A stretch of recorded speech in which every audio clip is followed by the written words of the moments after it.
Good morning, everyone. Before we begin, I'd like to quickly run through some housekeeping rules. There should be some handouts for you to download. Under the handout section, Brad may talk a little bit more about that. There is no need to raise your hand during this session. Please type in your questions anytime during the webinar, and we will answer them at the end. If you have specific questions for your grant manager, please reach out to them and do not type them at this webinar. And lastly, this webinar is audio only. It is being recorded and will be posted to the NRTC website sometime next week. And now I will pass it to Brad. Thank you very much, Wendy.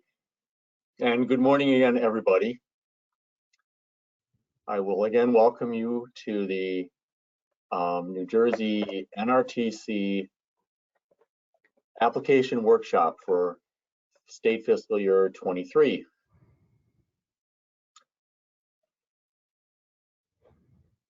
I am Brad Harrington. I am the supervisor of the Neighborhood Revitalization Tax Credit Program, and after this referred to as NRTC. Also the administrator of neighborhood programs in the Division of Housing and Community Resources at New Jersey Department of Community Affairs, which includes NRTC. You've just heard from Wendy Allard, one of the program managers for NRTC. You will also hear this morning from Susan Catlett-Oxendine, another of the program managers at NRTC. Both Susan and Wendy will be presenting material along with me. So today, this is recapping a little bit what you just heard Wendy say. There are handouts available while the webinar is active. You should have access to it through a control panel on the right-hand side of your screen. And the handouts consist of the overview and guidelines, which are also available through Sage. So we're making sure that you get them one way or the other. We will have more than 40 slides to show you with regard to this year's RFP. And also, as you heard Wendy say, participants can submit questions and we will answer them at the end of today's session. We've scheduled this to be at least an hour, if not up to an hour and a half long, but we'll stay on this as long as we have information to present and questions that we are able to, that are presented to us that we can answer. Okay, for the current fiscal year, for the current application cycle, the tax credit percentage is and remains at 100%. I can hear the hoorays offline from everybody. The available tax credits are 15 million. That's what we had available last year as well. And the available funds pursuant to the tax credit availability and the tax credit percentage that can be awarded is up to $14.2 million. Yeah, 15 million is what's statutorily authorized. 14.2 million is what remains after a small amount is used for program administration, NRTC program administration. As an aside, I will let you know, as most of you know, that last year we allocated all 15 million in tax credits, which means we had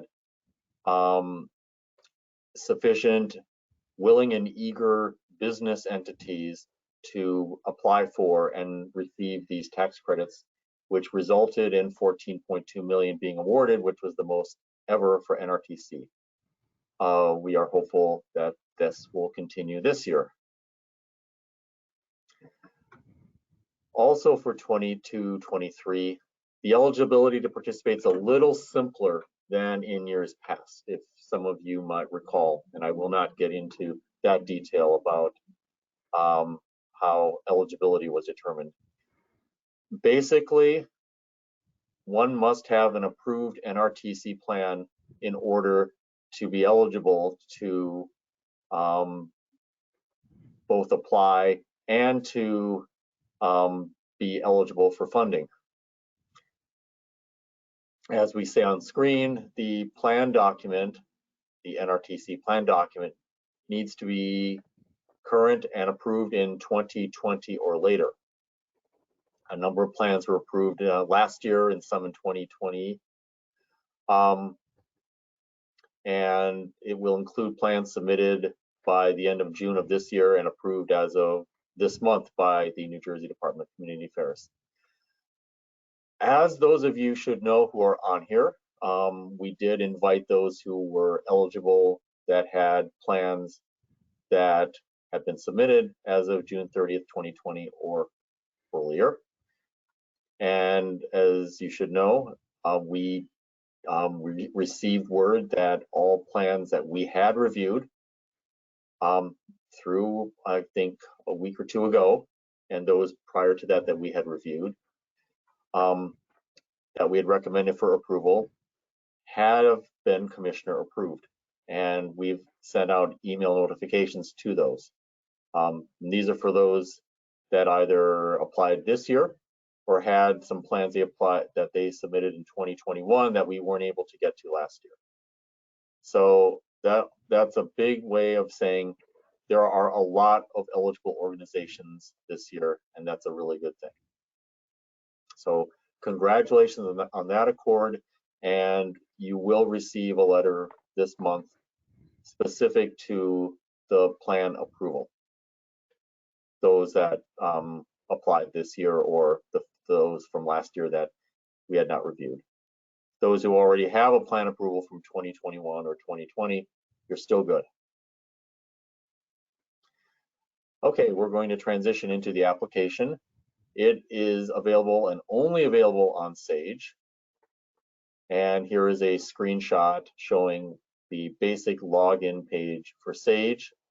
I imagine that many of you on this webinar know this well. If you do not, then you do need to be in touch with us at the NRTC program to find out what you need to do to get into Sage, and you should do that after this meeting or certainly next week, because you will need a username and a password in order to get into Sage. And if you don't have one, then we will help you with that. And at the bottom of the page is the secure web address for Sage.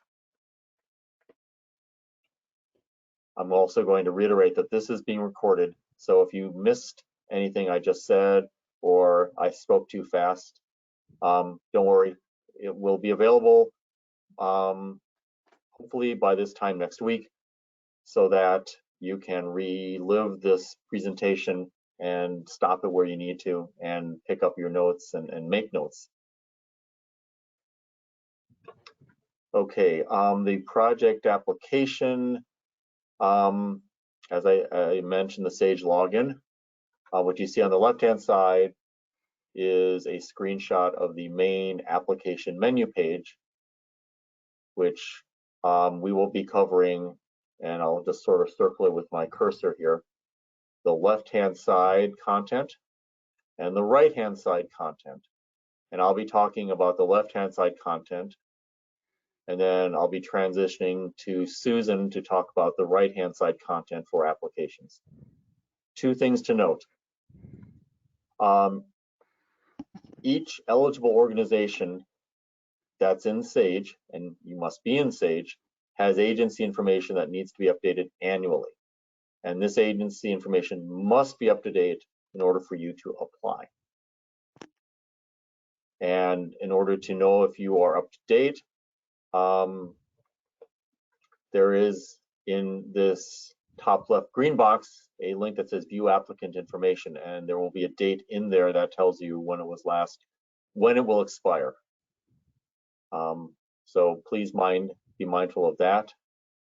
Also, your annual organization audit, if it is due, and this is especially for those who are not new to NRTC, it must be submitted via Sage if applicable. I will say that A majority of organizations that have been SAGE or NRTC eligible in the past have audit report submission deadlines of September 30th every year based on the timing of when they're due. September 30th was last Friday. So hopefully if you are in that camp, you have attended to it. If not, you do need to attend to it or be in touch with DCA's Office of Audit to arrange for an extension of submittal of that audit. This will be brought up later, but I'll say now that both the agency information update and the annual organization audit due dates are things that might keep you from submitting this if you haven't attended to it. And we have made a change with regard to how we regard that. This will be discussed a little bit later.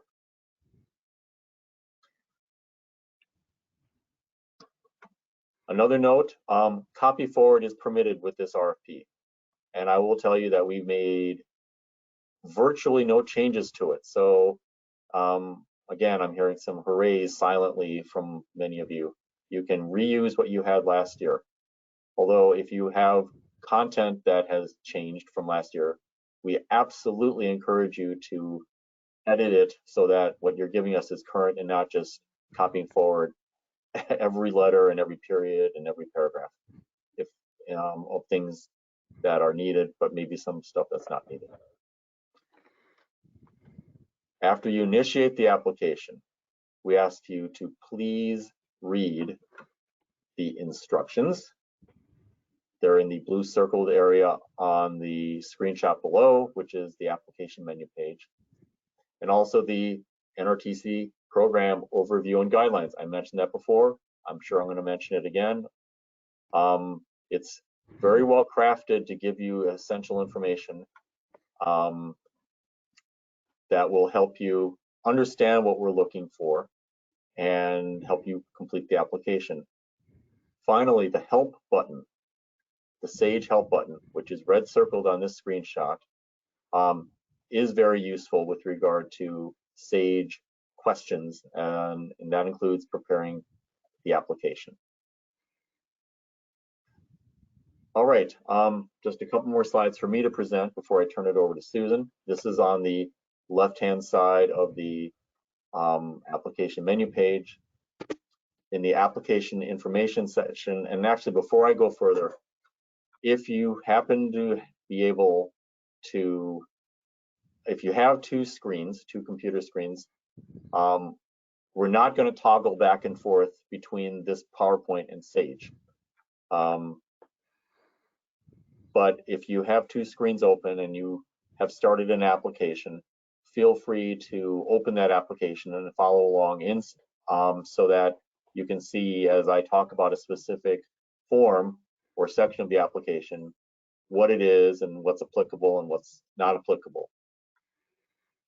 Okay, so application information section. This is on the left side of the application menu page. We ask for an application program description to be entered. And it is set up to complete the sentence, "This award will provide funds." And really that means you follow it with the sentence with phrase to ... or regarding ... something like that. So it needs to complete a sentence.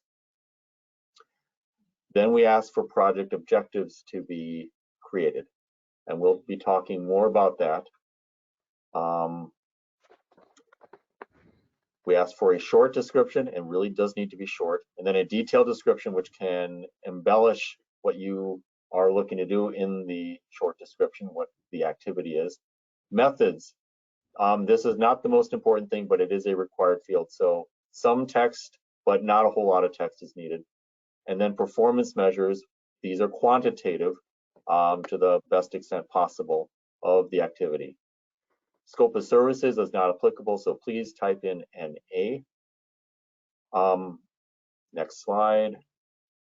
Program components. That's a little further down on the left-hand side of the application menu page.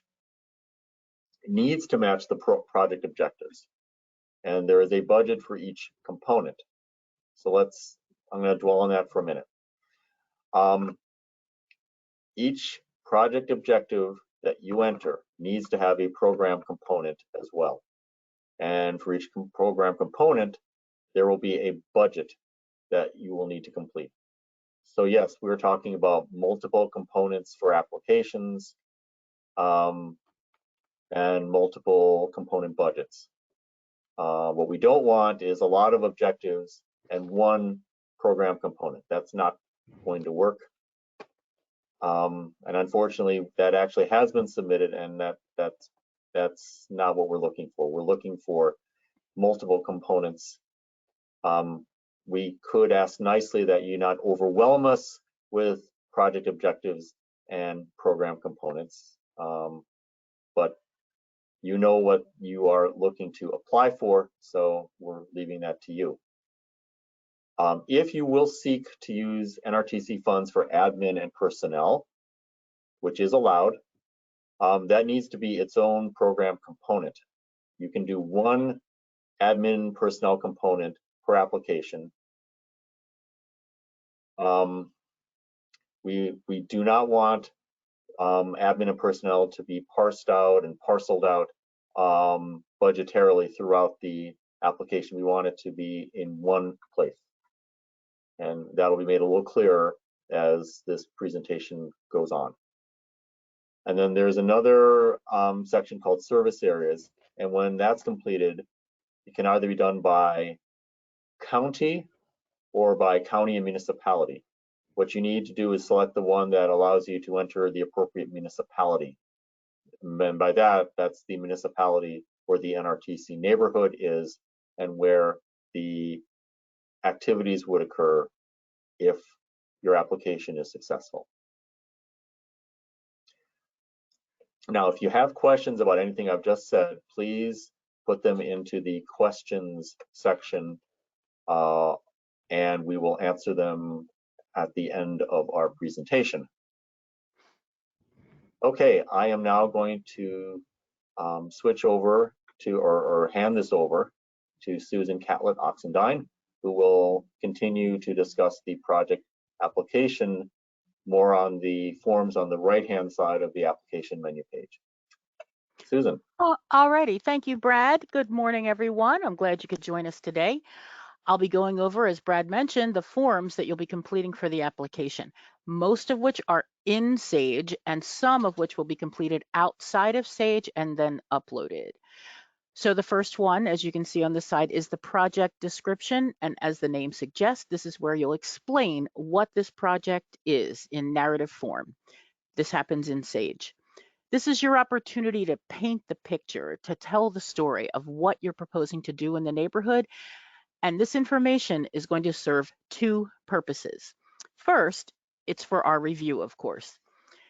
What we're going to focus on in that narrative is how those proposed activities align with the strategies and further the outcomes of the approved neighborhood plan. Each activity's description should clearly make that connection. That's what we're looking for. Now, to make that a little easier for you when you're writing the descriptions, but also easier for us during the reviews, we've come up with a new form. And just as Brad could hear you cheering, I think I can hear you groaning, but trust me, I think you're going to like this form. So in addition to the narrative project description in Sage, we're asking you to complete a project description form outside of Sage in Excel.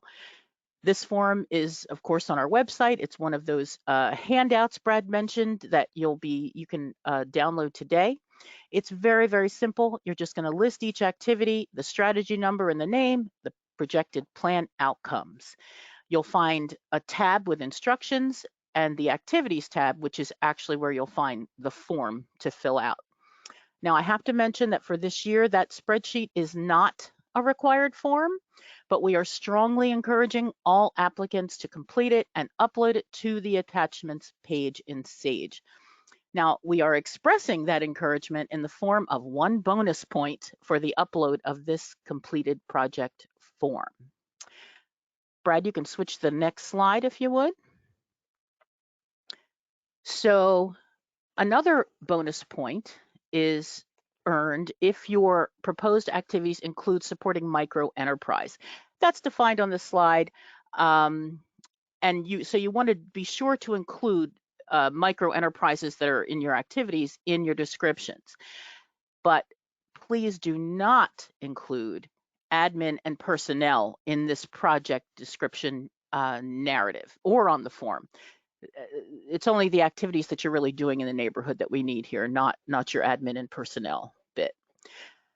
I mentioned there's a second purpose for the project description. So once the review process is completed, we're going to use that narrative description to present your projects to the business entities who apply to fund them in exchange for tax credits. So for the few of you who are new to NRTC, and later Wendy will talk about the qualified projects pool, you'll understand how this is going to come into play. Next slide. Thanks, Brad. Okay, so organizational information. This form is really self-explanatory. You can see here what it is the information you'll need to add.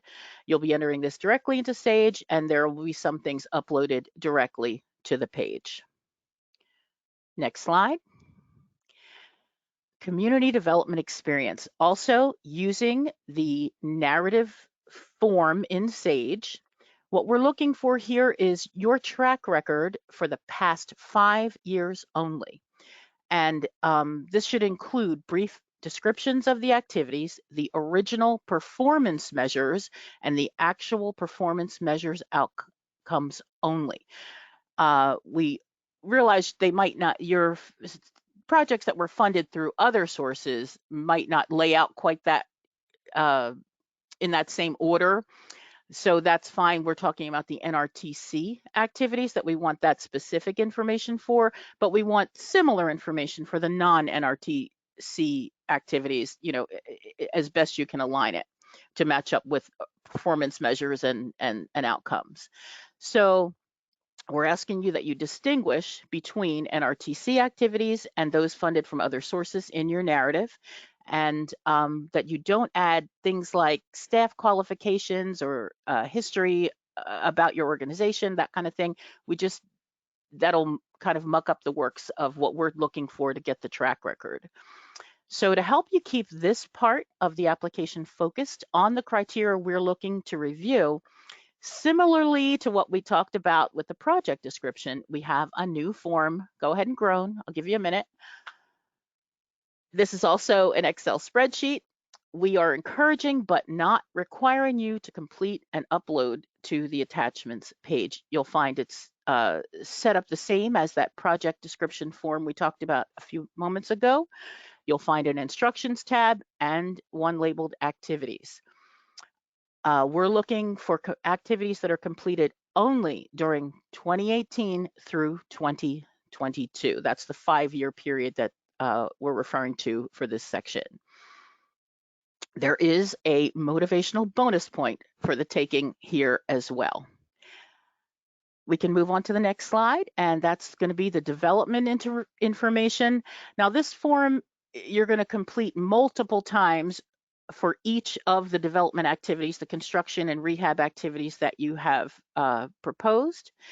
The detailed information is needed here, and some of that is going to be entered directly into Sage, and some of that will be uploaded.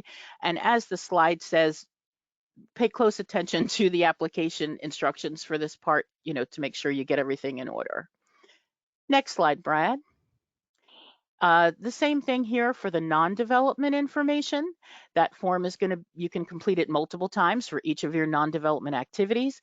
It's important what's important to include here is that if the activities you're proposing in this application are continued from previous grants, what we're trying to see is what you've accomplished already through those same activities and how the community has been impacted and what's your rationale for continuing with that activity. And I think here on the slide, it'll tell you just covering the last 2 most recent NRTC grants that it was included in. The next slide simple, just the timeline of sort of how the layout is going to be of how this is going to progress if this is an approved activity. And next we have the neighborhood assets. So here, this information unfortunately is going into a text box instead of a table, which I think would maybe be a little easier for us, and for you as well. So what we're looking for here are only the types of assets listed within the neighborhood that we list here on the slide. So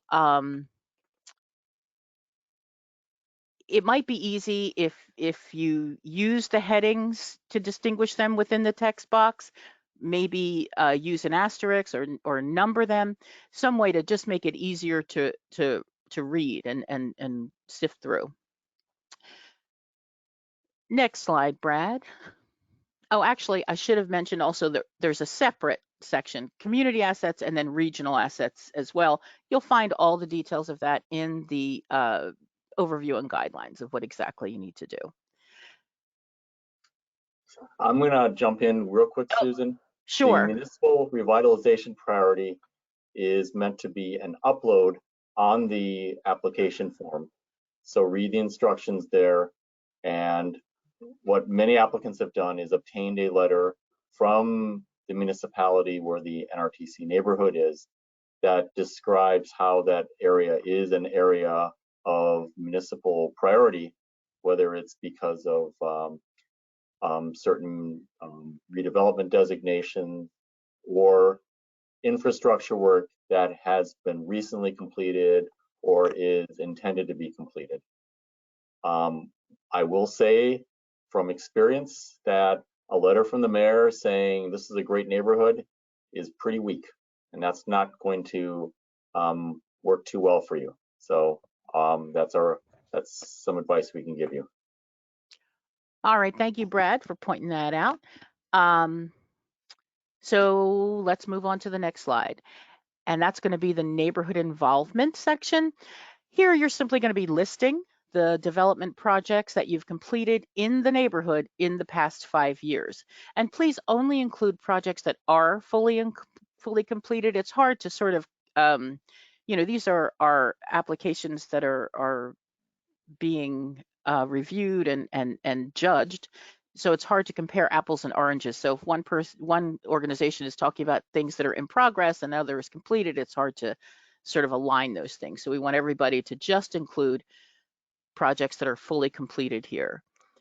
The details of what you will be including are here on the slide. It is important to be specific about it, put the addresses, and these activities are not just housing and economic development activities, and they are also not just activities that are done with NRTC funds.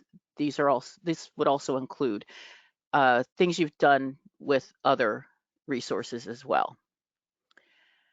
So in addition to that part, we're also looking for the community engagement stuff, the meetings and events you've held over the past 12 months. Brad, you want to go ahead and switch the slide for me? And here we're going to talk about the addressing distress portion. Here's where you're going to connect the dots between the needs of the neighborhood and the activities you're proposing in the application. What we're trying to get here is really what you're addressing and how it's going to impact the neighborhood. Attracting investment, that's pretty self-explanatory too. Just the funding that you've received for activities similar to those you're proposing in this application. The detail of that is there on the slide. Give you a second to read that. And I think we can go to the next one. Jump in with a comment on sure, Brad. Investment in the past 5 years. Some of the applications that we've received in recent years have been very generous in listing the kitchen sink with regard to non-NRTC funding for things that really aren't NRTC similar. So we would ask that you please be very careful and only list funding that's non-NRTC that is for the kinds of things that are similar to what NRTC will fund. I'll give one example. There was an application where road construction projects were put in as attracting investment. We were not able to count that. And you know, road construction is pretty expensive, and it's a nice amount of money to say we've garnered this and it's in the neighborhood. And in another forum, we could talk about that and probably come to some agreement about that importance.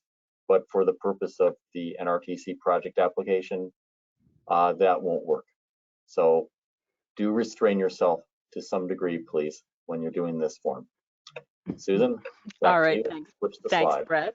Yes, there we go. So we are now moving on to the other sources of funding. So this is where you're going to give us a list of the funds that will be leveraged to help with the completion of the activities you're proposing in this application only. So it's just focused on that funding, not other things that, you know, other sources of funding you're getting for other projects or activities. You can go to the next slide. So the next part is the attachments page. And here's just the things that we're going to ask you to upload here. So on the map here, what we're looking for is the location of each activity that you're proposing in the project rather. If you could, you know, mark that there so that we can see where these things are taking place. And also we'd like to see photos of those locations as well. We're going to ask that you please don't upload, you know, a bunch of single photos. Please do it as a consolidated photo upload. Now back to those other sources of funding we talked about a moment ago. Here you're going to upload a commitment letter from any of those sources. And we're also going to ask that you consolidate that upload as well. Don't, you know, upload 5 letters separately, put them in one upload. You can see below those first 3 things, D says NA, and that had to do with that lapsed plan business, so we're not going to have to deal with that this year. So just below where you upload that, you're going to see those additional slots. And that is where those 2 new forms we talked about for community development experience and the project description will go there. And don't forget, bonus points for each of those. Next slide, Brad. So the personnel section, this is where information about your organization's staff is going to go, not outside consultants or anyone else. You can see the particulars there on the slide. This form, like some of the others, can be completed multiple times for the people in your organization whose positions will be funded through the grant or those who are otherwise NRTC involved, you know, with this grant. Brad, you can advance the slide, please. So the information that we don't want about partners and consultants and personnel is going to go here in these sections. So these forms also can be completed multiple times for the partners and consultants information. And this is where you're going to enter most of those sort of personnel type details for the consultants and partners. However, with the personnel section, you'll find there was a spot to enter the weekly time commitments for those people and also their experience. That stuff doesn't fit here on the partner and consultant page. So next slide, please. It's going to go here on the implementation team information form. Brad, you can advance that slide to the certification sheets. And I'm just going to highlight a few points here. The board resolution that we're asking for needs to be signed by the executive director or the board president and must be sealed by the board secretary. And that should be the same board secretary that's listed in your agency information in SAGE, because we do check on that. And if it's not signed by the board secretary, a notary public could do it, or an attorney licensed to practice in New Jersey. So that IRS determination letter, that's something only the new applicants will have to give us. The organizational chart, I think that's self-explanatory. Now the application cover page, that's a PDF form that you're going to generate in Sage by clicking on application PDF, and that's going to have to be printed out and then signed by either your executive director or board president, scanned and uploaded. For that, I feel like I want to apologize for that, but what can I say? That's what we're doing. The next thing, and this is something that for some reason a lot of applicants miss this, but this is definitely a required portion here, that Fidelity bond insurance certificate. That's uploaded at the bottom of the page where it says, please upload third-party agreements. Brad, you can advance that slide. Before I do that, I'm Okay, gonna sure. focus on one thing about the resolution. In SAGE, the executive director of the agency that's on record in SAGE is the person who will be notified about things, and who will also be asked to do the executing of grant agreements. So executive directors must be authorized in the resolution to do those things. If not, then that makes the resolution incomplete, and we will need to ask you to redo it, which I know can be an arduous task. So please do be aware of that. And I know last year we had the occasion where I think for two organizations, there was a change of leadership after the application was submitted. But I believe the wording in the language of the resolution allows that to happen. I think the word successor is in there, so that's not an issue. It is an issue if the executive director is not authorized explicitly in the resolution. Okay. All right. I'm going to advance to the next slide for Susan. Okay, and thank you for clarifying that sort of fine point there, Brad. Yes, here we go. This is the last form that I'm going to talk about, and it's actually one of the first we will take a look at in our review. And the reason for that is because this is where we're going to see if your application meets the threshold for that 60-40 balance, meaning that at least 60% of the funds are being used for housing or economic development activities. So again, that's a threshold requirement, and that all applications must meet. Multiple activities can be listed under each budget component.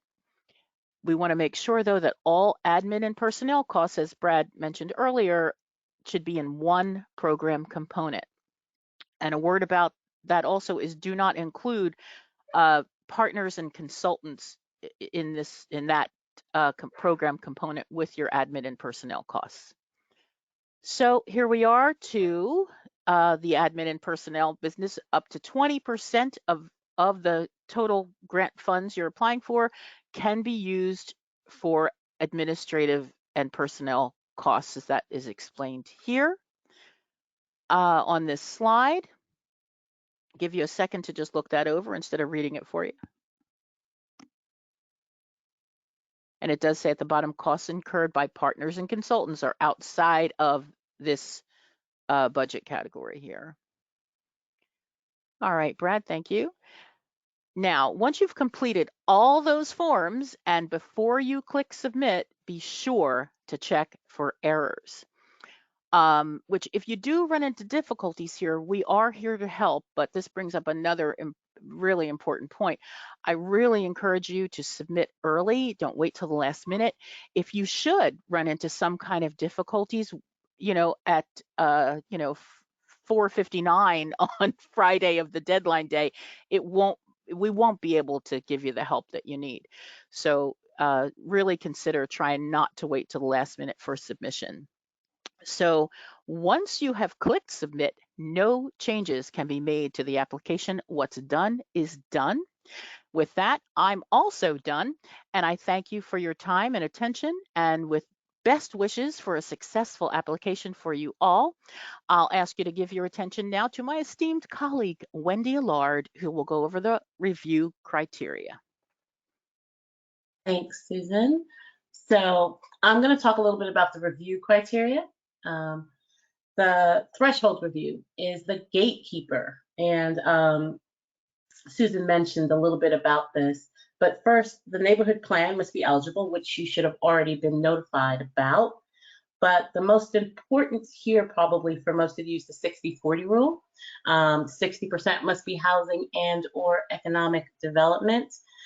If you do not meet these criteria, your application will not be reviewed. So it's very important that you comply with these two things. You can also reach out to any of us at NRTC if you're having issues or if you're not sure about the 60-40 in regard to your project application. Please reach out and let us know, and do this before you submit your application, and we can hopefully be of help. Okay, Brad, next slide. Wendy, before I do that, I'm going to throw in one little suggestion on 60-40, because some of you might be wondering, how do I handle admin and personnel?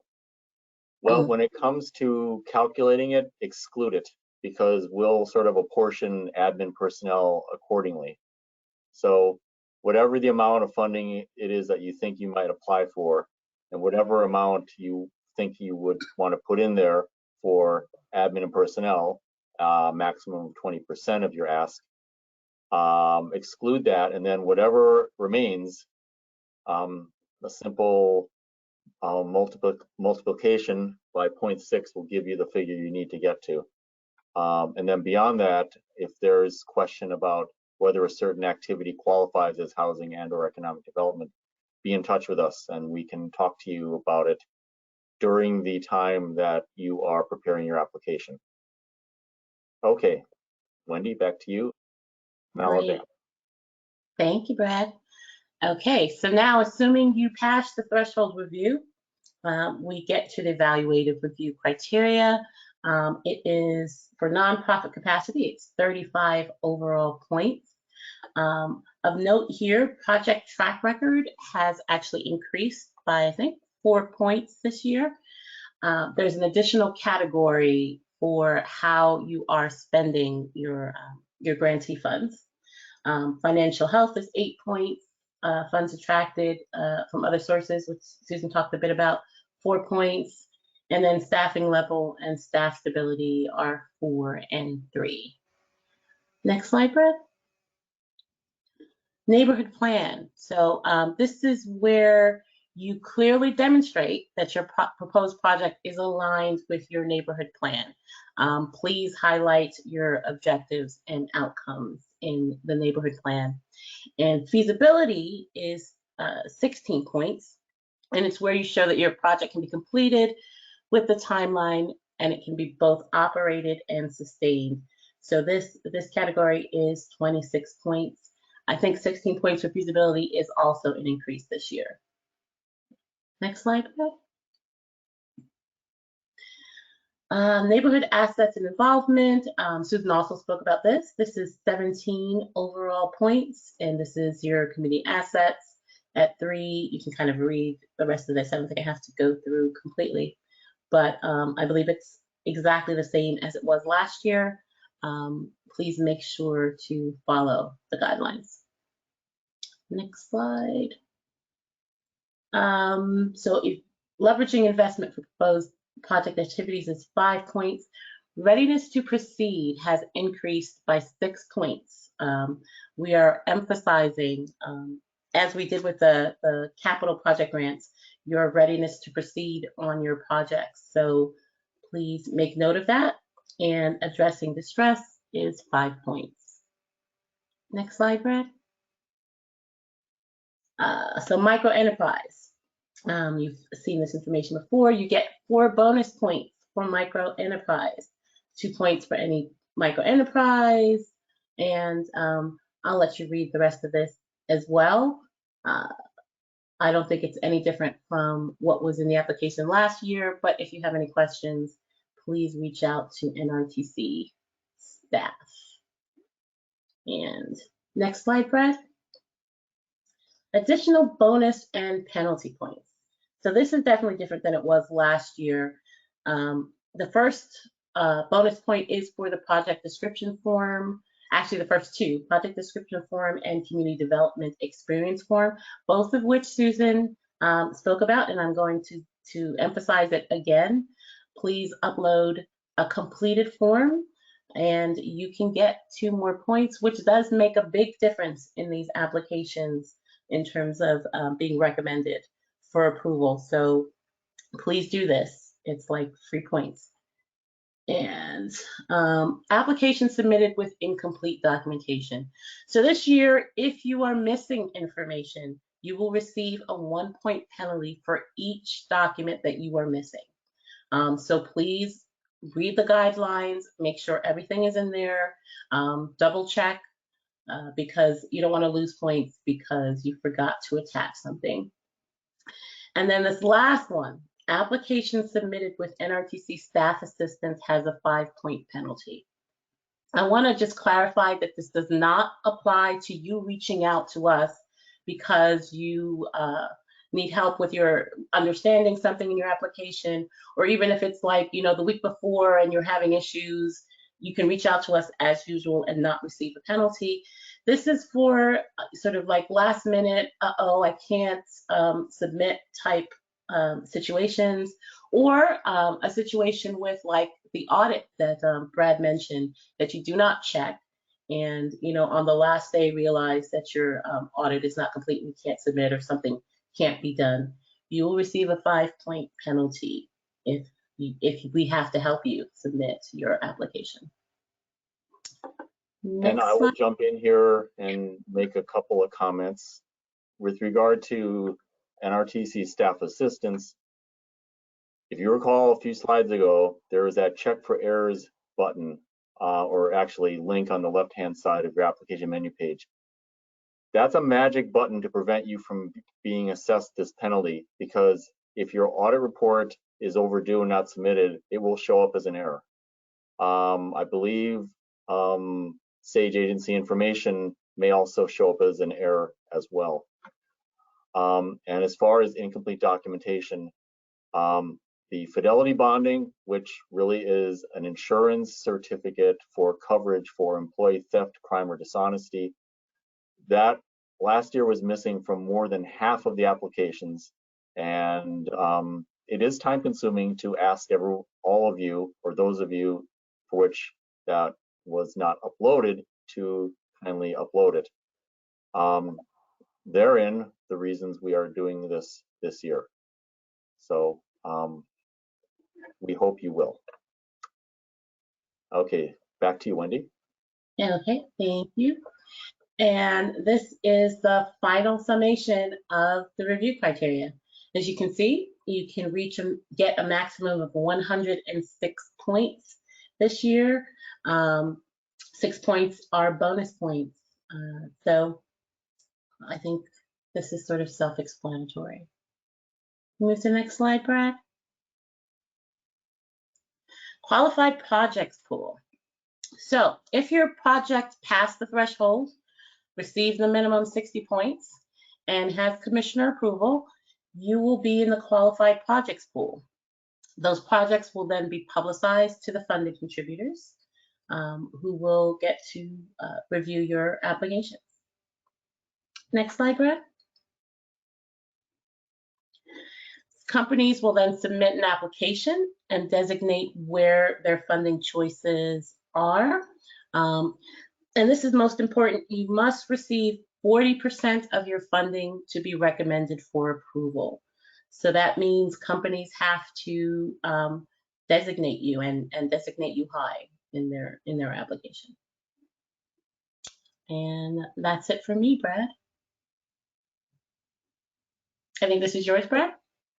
Thank you, Wendy. And thank you, Susan, before Wendy. Great job.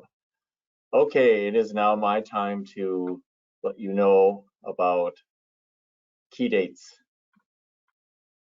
The Sage application became available last Friday, and many applications were already initiated by the end of that day. I don't have an exact count, but I think it's fair to say more than 10 are already initiated as of right now. I will acknowledge that this is happening later than we have usually done it. And that is in large part because of our need to do neighborhood plan reviews for plans that in many cases were very old and needed to be updated and or replaced, as well as some new plans. So thank you for being patient with us while we went through that whole process. As a result, though, the review process is a bit compressed. We are asking that applications be submitted to us by close of business, that's 5:00 p.m. on Friday, October 28th, 2022. That is in 3 weeks. We've also set 2 days before that, Wednesday, October 26th, as the last day to initiate an application in Sage. We really hope you do not initiate it that late. In fact, if you are attending this and you are thinking about it, initiate it afterwards, over the weekend, next week. Don't wait till the last minute. There's a lot that needs to be done. And it's much better if you work on it. And as was emphasized by the earlier presenters, try to submit it early and definitely use that errors button and link to check it. We will then have a fun month of November reviewing everything very quickly and thoroughly so that we will anticipate to publish the qualified projects pool or publicize it on or about November 28th, 2022, which is the Monday following Thanksgiving. In our history, the qualified projects pool tends to be public the week following Thanksgiving. So we are not different in that regard. We will then ask contributing companies to make their funding choices within the next 2+ weeks following that by December 15th. Now that date could change, but at the moment that is the date, and we will be in touch with contributing or prospective companies to let them know that too. And then the contributing companies, if their applications are accepted for tax credits, will most likely submit funds by year's end. Most of them want to do it that way. And then in 2023, those applications which are eligible for funding and receive enough funding will be recommended for approval. And I will mention, if we need to get back to you to make any changes to the application, that's when we will do it. I don't think we will do it sooner because of the compressed time frame for review of the applications. Okay, this is the last slide, but I'm not going to go there just yet because we are now going to start Q&A, question and answer. And I do have an icon on my control panel indicating there are some questions. So Wendy has agreed to read questions, and we'll answer them as best we can. Okay, so there are 2 questions about audit, so I'm going to put them together. If an audit has been extended to pass the date until October, and if an audit is not due until November after the application cycle, will there be a penalty? Good questions both. The problem with submitting an application in Sage regarding an audit is entirely date related. So the due date is October 28th. If your due date for your audit is after that, then you should be okay. However, Okay. if you feel you want to be in touch with the Office of Audit and extend it even a little further just to be safe, that is up to you entirely. But I would think, given the 2 dates, I think I heard October 30th as well as November 15th. Is that right, Wendy? It's end of October, correct. Yep, okay. I would say the questionnaire should be okay. Okay, great. In terms of admin, do we need to parse out 15% for personnel and 5% for admin, or just 20% for admin? I think we would like you to parse it out. And in fact, that particular slide that Susan talked about, and I know I've got the paper copy, I'm not going to run back to it, but for reference, that's slide number 31 when you go back to this later, once we have the slide deck on our webpage. And we do intend to distribute this slide deck as well to all of you who were nice enough to both register and attend today. But slide 31 talks about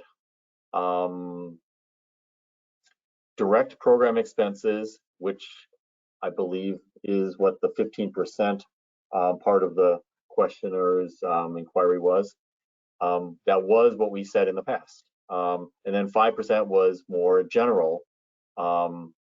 So I would encourage you to continue to do that, because that makes it real easy. And in fact, on that slide, we tell you how to code it in Sage. So please go back to that slide when you get a chance and see what we say to do, because then that'll make it really clear to us how you're using the funds. That'll be helpful to us. Okay. Are projects able to know how many points they have received for their application? Are they able to know how many points? Yes. I'm not, okay.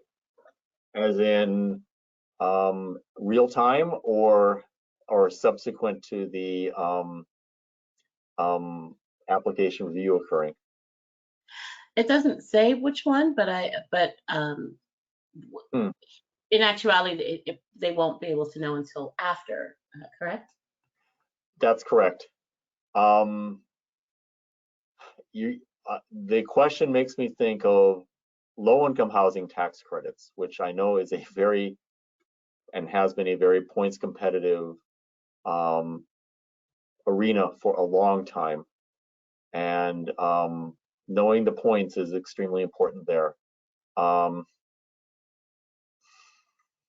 I don't think, I mean, I can't tell you not to forecast the points you think you will get, but the safest answer is we will let you know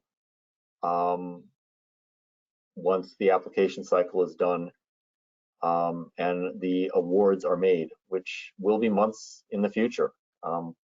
Last year, we did not make awards until, I'm sorry, for the last cycle, which started in the fall of 2021, awards were not actually made until March of 2022, which admittedly is a long time, and we will hope that the awards will occur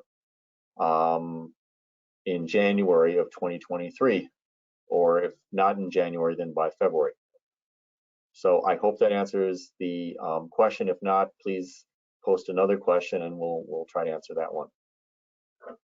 Yes. The next question, for organizations that are new to NRTC program, how will these 7 points, I think they're talking about the new project track record points, information regarding the applicant's progress with its active NRTC grants, including expenditure of funds. That makes sense? How are we allocating the points that are going to the project track record, the new project track record category for new organizations, Brad? Right, that is a good question. I'm glad it was asked. We will make adjustments in the points that we give.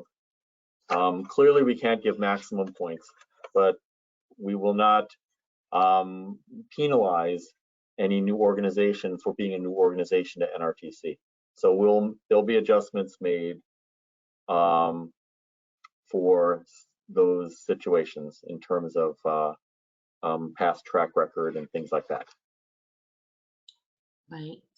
And the next question, do you have any theoretical examples of the micro enterprise projects? I don't think we have theoretical examples. I think we have some actual ones. I'm going to refer back to the slide, which was slide number 13. Again, I'm not going to go into it, but I'm reading off of a printout that I have. And then also the slide that we had most recently with regard to the points. Any micro enterprise counts for 2 bonus points. So if we agree that an activity that's proposed would be a micro enterprise, then when that's defined as a commercial enterprise with 5 or fewer employees, including its owners, then that's 2 bonus points. Now the question was theoretical, beyond theoretical. What we have seen are job training and workforce development type situations where businesses expand their workforce that are not big businesses. Of course, they can't be big businesses for microenterprise. And they specifically say they will work to employ neighborhood residents. So that would be my quick answer to that question. I would encourage the questioner, if that's not good enough, to be in touch with us offline after this presentation is done to have a fuller discussion. Okay. I mean, microenterprise is fundamentally very small scale business activity. So keep that in mind. Okay. Is it possible that we would be funded for a lower amount than we asked for? And how would we adjust our plans for spending in the budget? The answer is yes, theoretically it is possible. And it depends on whether the application with its lower amount receives enough designated funding through the qualified projects pool. If it does, we then would come back to you to let you know that, and would return your application to you to adjust the expenditures and the activities in that application. And I should mention too that if an applicant requests the maximum amount of funding, which is $1 million this year, and only receives, say, $600,000 through the qualified projects pool, we would be able to award that funding, but it would require adjusting those activities and expenditure categories as well. So it would be an application return via SAGE, but it would also require maintaining the 60-40 requirement, 60% of awarded funds for housing and or economic development activities. So yes, a longish answer, but that's what I will say. Okay. And someone just wants to confirm that an applicant can seek $1 million, increase from $985,000 in the past. And although you just mentioned it, I thought it was worth repeating. Yes, the answer is yes. Yes.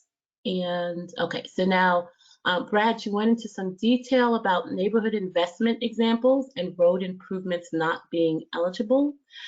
Could you possibly expand on additional examples that are eligible or not eligible for this criteria? Okay. What we say in our guidance is, and just bear with me a second.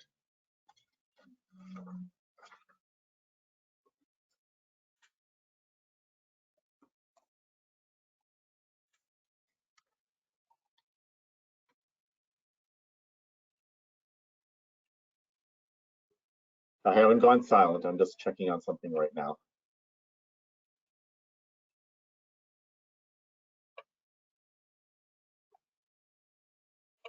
Okay. The guidance is outside funding that's not NRTC that the organization received in the past 5 years. So it's funding your organization actually received for NRTC funded activities and for similar non-NRTC activities. So housing, economic development, services that you might undertake,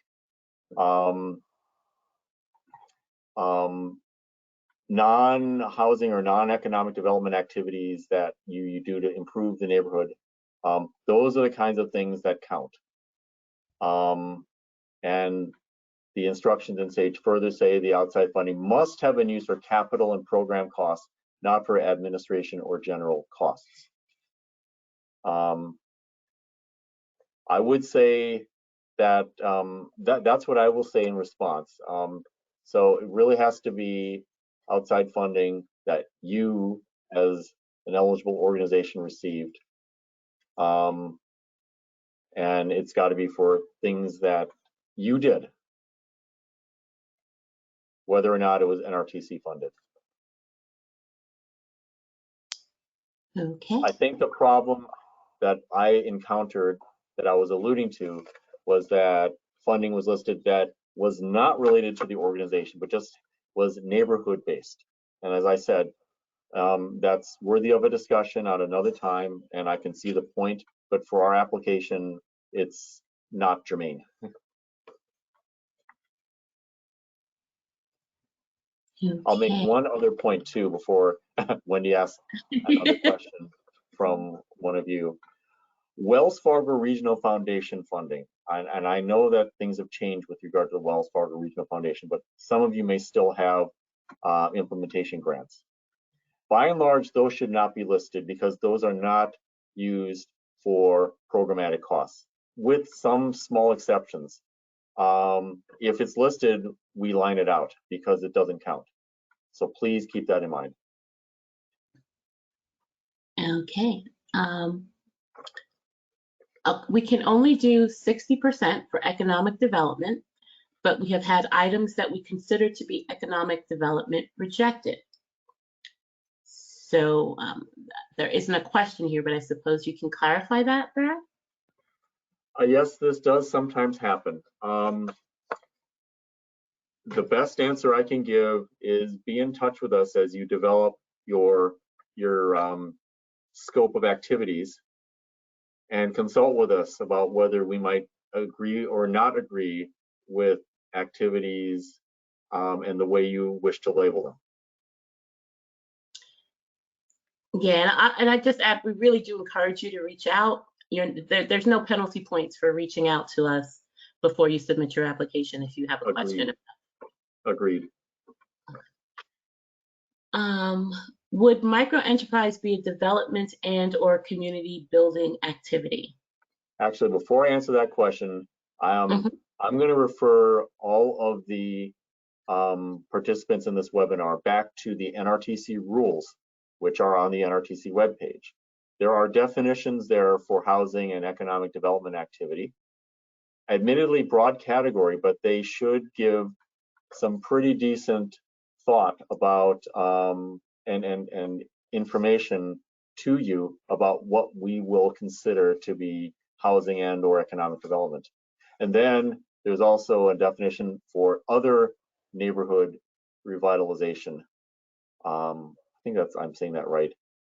So we do distinguish between the two, and a reading of those would be highly recommended.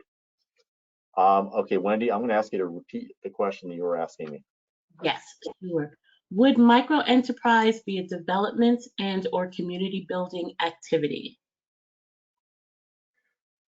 Microenterprise, I think at its core is an economic development activity.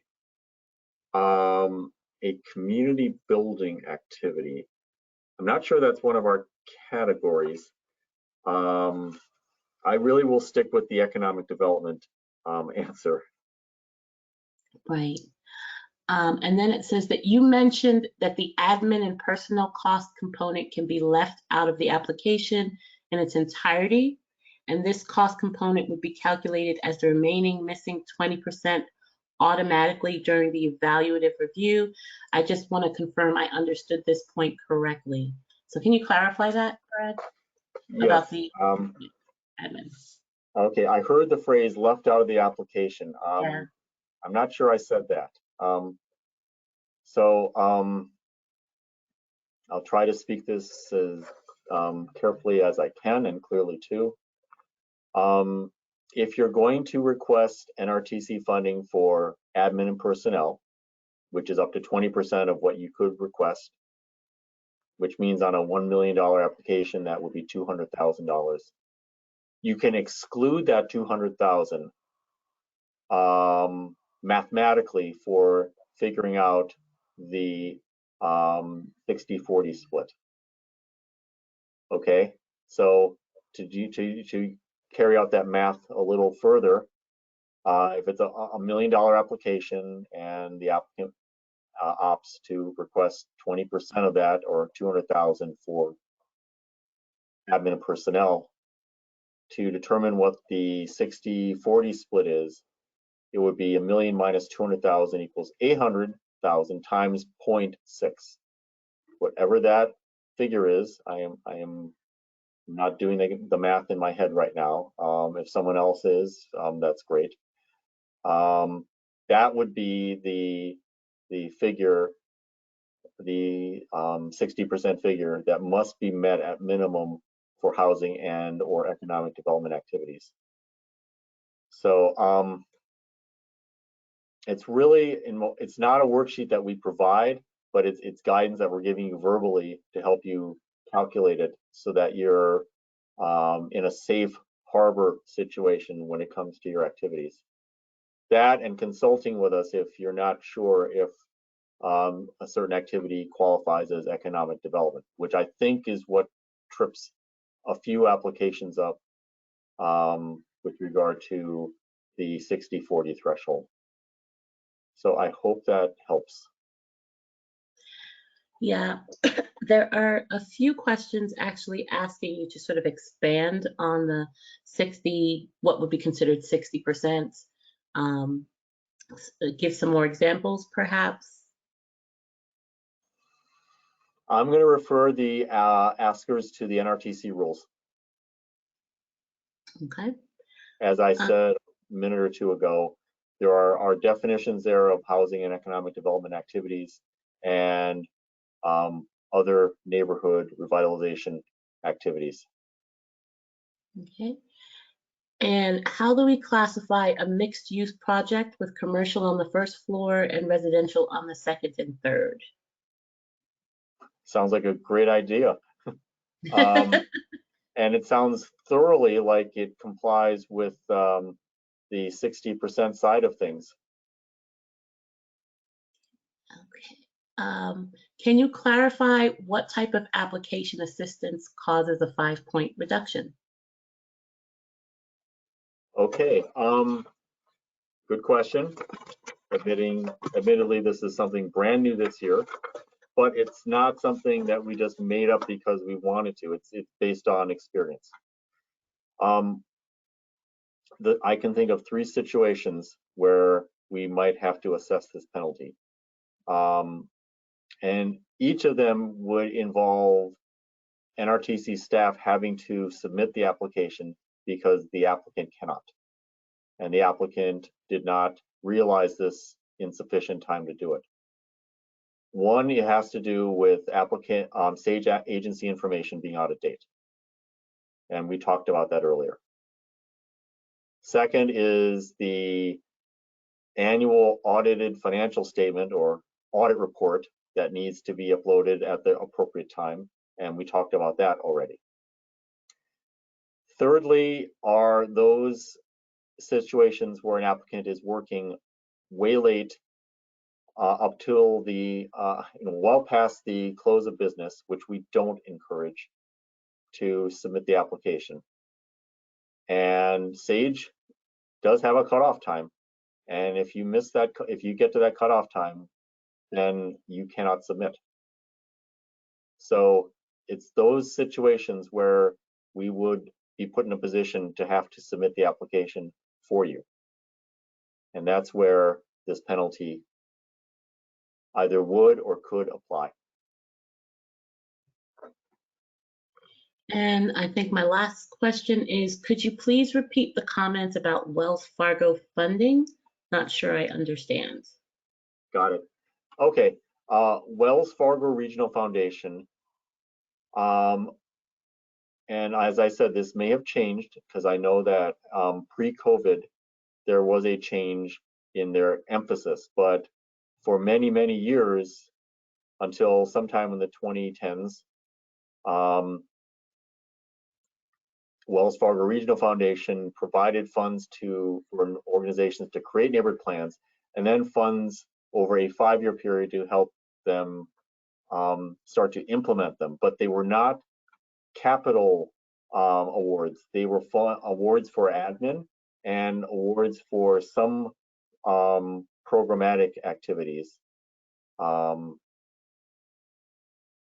And we decided a long time ago at NRTC that that does not count as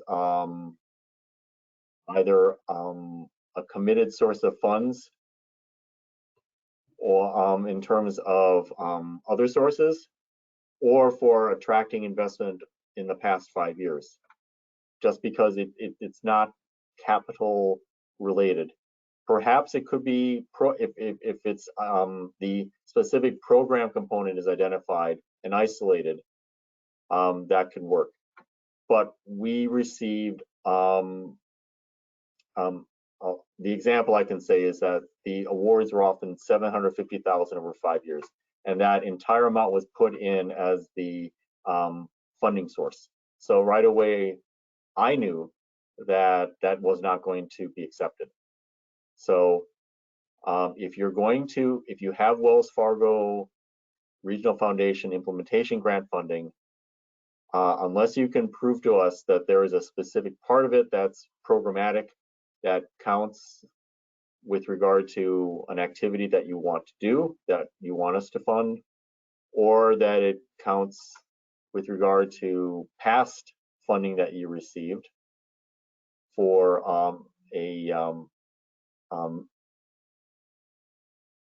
either NRTC funded activity or a similar one, don't count it. And I'm not going to try to muddy the waters here, but I do know that Wells Fargo sometimes does give capital specific grants. Those can count, but we need the documentation to prove it. So this also gives me the chance to say, if you list a source of funds under other sources of funds and you don't give us a commitment letter, we can't count it in any way. So I hope that is helpful. And that was the last question, Brad. Okay, terrific. Well, thank you, Wendy, for being the question reader. Thanks to Wendy and Susan for helping to present here today. Thanks also to Chris Hibbs, who was not presenting here, but is one of the NRTC program managers, long-standing, very experienced. Many of you know him. I now have the contact page on screen.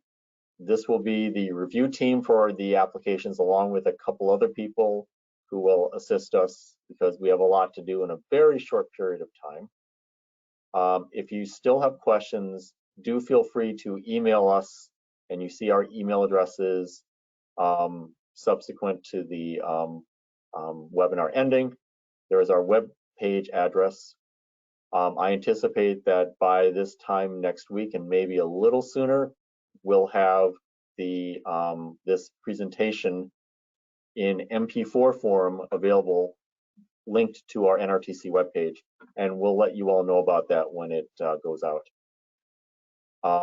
The application deadline is October 28th, with an initiation deadline of October 26th. I've also listed my phone number And I will just mention that it is a new phone number. It was changed on me as of a couple of weeks ago. So many of you have another number for me. If you call it, my phone will ring, but it will not leave message. You won't be able to leave a message anymore. So please switch over to this new number. But probably better if you email me instead. So I wish you all well in your application endeavor. Thanks for being here today. Have a good day and a good weekend.